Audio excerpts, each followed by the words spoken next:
Ang pakikinig ng sekular na musika bilang Kristiyano ay nakasalalay sa tamang pag-unawa, espiritual na pagkahinog at prinsipyo ng Biblia. Hindi lahat ng sekular na kanta ay masama dahil may mga awitin na nagtataguyod ng pag-ibig, pag-asa at kagandahan na maaring makita bilang bahagi ng biyaya ng Diyos para sa lahat. Gayunpaman, dapat pag-isipan kung ang isang kanta ay may mensaheng immoral, malaswa, o sumasalungat sa katotohanan ng Diyos. Sapagkat sinasabi sa Philippians chapter 4 verse 8 na dapat nating pag-isipan ng mga bagay na mabuti at kapuri-puri, mahalaga ring suriin ang ating puso at intensyon.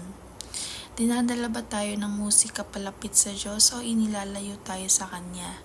Bagamat may kalayaan tayo kay Kristo, hindi ito dapat gamitin upang maging sanhi ng pagkatisod ng iba. Ang musika ay isang kaloob mula sa Diyos at kahit ang mga hindi Kristiyanong artista ay maaring lumikha ng magagandang awitin. Gayunpaman, dapat tayo maging maingat sa ating pinapakinggan. Kung ang isang kanta ay nagpapalakas ng ating pananampalataya at hindi nagiging hadlang sa ating relasyon sa Diyos, maaari itong pahalagahan ng may pasasalamat. Ngunit kung ito ay nagiging sanhi ng kasalanan o paglayo sa Panginoon, mas mabuting iwasan na ito. Sa 1 Corinthians chapter 5 verse 9-10, pinapaalala ni Apostol Pablo sa mga Korinto na dati na niyang silang sinulatan upang iwasan ang pakikisama sa mga taong namumuhay sa immoralidad. Gayunpaman, nilinaw niya na hindi niya ibig sabihin na dapat niyang layuan ang lahat ng makasalanang tao sa mundo, sapagkat kung ganoon kinakailangang umalis na sila sa mundo. Sa halip, ang tinutukoy niya ay ang mga taong nasa loob ng iglesia, ngunit patuloy na namumuhay sa kasalanan. Ipinapakita ng talatang ito ang balanseng pananaw sa pakikitungo sa iba. Hindi dapat iwasan ng lahat ng hindi Kristiyano, ngunit kailangan maging maingat sa malapit na relasyon, lalo na sa mga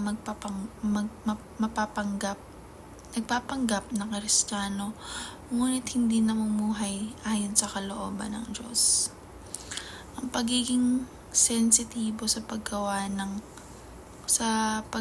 Diyos sa pamamagitan ng lahat ng tao ay nangangahulugan ng pagpapakilala na maaring gamitin ng Diyos ang sino man o anuman ng kanilang pinagmulan, paniniwala o estado sa buhay upang ipahayag ang kanyang layunin at kalooban.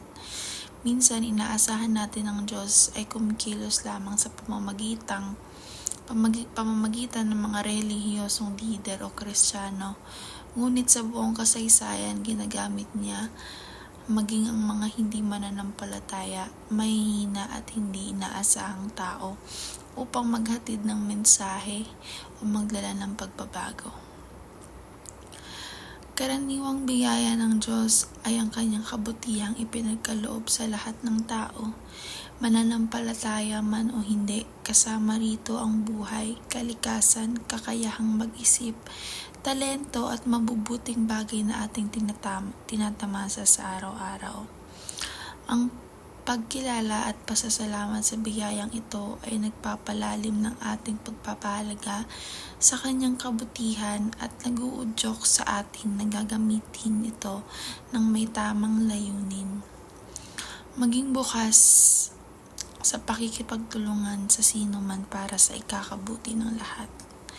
Ang paggawa ng mabuti ay hindi limitado sa isang grupo o paniniwala. Maaari tayong makipagtulungan sa iba't ibang tao, anuman ang kanilang pinagmulan upang makamit ang kabutihang panlahat. Sa pamamagitan ng pagkakaisa at paggalang sa isa't isa, mas nagiging epektibo tayo sa pagpapalaganap ng mabuting layunin at pagtulong sa iba.